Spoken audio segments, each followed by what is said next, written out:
네, 그리고 그에 앞선 속보로 전해드린 것처럼 내란 특검이 오늘 오전 조태열 전 외교부 장관을 소환해서 조사를 진행하고 있습니다. 특검은 또 구속 적부심 청구가 기각된 윤석열 전 대통령에 대한 기소도 검토하고 있는데요. 서울 고검에 나가 있는 취재기자 연결합니다. 김태욱 기자. 네, 내란 특검이 조금 전인 오전 10시 조태열 외교부 장관을 이곳 서울 고검으로 불러 조사를 진행하는 것으로 확인됐습니다. 특검은 조 장관을 참고인 신분으로 소환한 가운데 계엄 선포 전 국무회의 상황에 대해 조사를 이어가는 것으로 알려졌습니다. 구속 적부심 청구가 기각된 윤 전 대통령은 별다른 입장 없이 현재 서울구치소에서 머물고 있는 상황입니다. 윤 전 대통령은 어제 서울중앙지법에 직접 출석해 간수치가 좋지 않고 거동이 불편하다는 취지로 불구속 필요성을 30분 넘게 소명했는데요. 하지만 법원은 윤 전 대통령 측 주장이 모두 석방 사유가 되지 않는다며 받아들이지 않았습니다.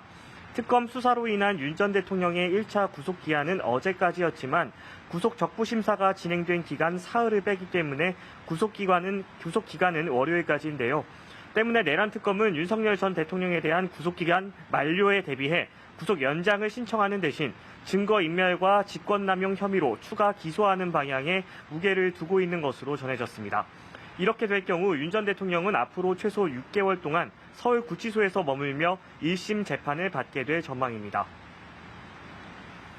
네, 김 기자. 앞선 속보처럼 김건희 특검도 관련 인물들에 대한 압수수색을 이어가고 있는데 내일 윤영호 전 세계본부장을 소환한다고요?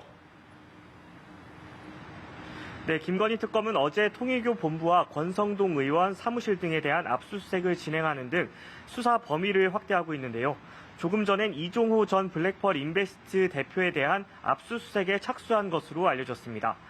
특검은 어제 오전 7시부터 서울 용산과 경기 가평에 있는 통일교 본부와 한학자 총재 거주지, 그리고 윤영호 전 세계본부장의 자택 등 10여 곳을 압수수색했는데요. 특검은 내일 윤 씨 소환 조사를 시작으로 통일교 한학자 총재 등에 대해서도 조사를 진행할 방침입니다. 사건이 특검팀에 이첩되기 전 검찰 조사에서 건진법사 전성배 씨는 윤 씨로부터 샤넬백 등을 받은 것은 맞지만 모두 잃어버렸다고 주장했다는데요. 검찰은 전 씨와 윤 씨, 김 여사 자택을 잇따라 압수수색했지만 목걸이와 가방 실물은 확보하지 못했습니다. 한편 순직해병 특검팀도 구명 로비 의혹과 관련해서 종교계와 정치권 연결 가능성을 들여다보고 있죠. 네, 오늘로 최 해병이 순직한 지 꼭 2년이 지났습니다. 순직해병 특검팀은 임성근 전 사단장에 대한 구명 로비에 개신교 인사들이 관여한 것으로 보고 수사를 확대하고 있습니다. 특검은 어제 임 전 사단장 자택을 비롯해 여의도 순복음교회와 극동방송, 국민의힘 이철규 의원의 자택과 사무실 등 10여 곳을 대상으로 압수수색을 벌였습니다. 특검은 해병 순직 사건 수사 시기인 지난 2023년 7월과 8월 사이 임 전 사단장 부인과 개신교 인사, 그리고 이철규 의원 등 이들의 통화 내역에 주목하고 있습니다.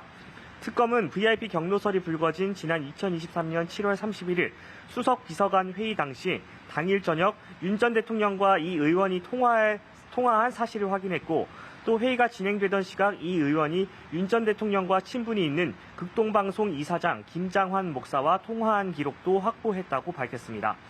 개신교 개통을 통해 정치권 그리고 윤 전 대통령에게까지 임 전 사단장에 대한 구명 로비가 이루어진 정황을 포착했다는 것으로 풀이됩니다. 해병특검은 어제 김계환 전 해병대 사령관에 대한 구속영장을 청구하기도 했는데요.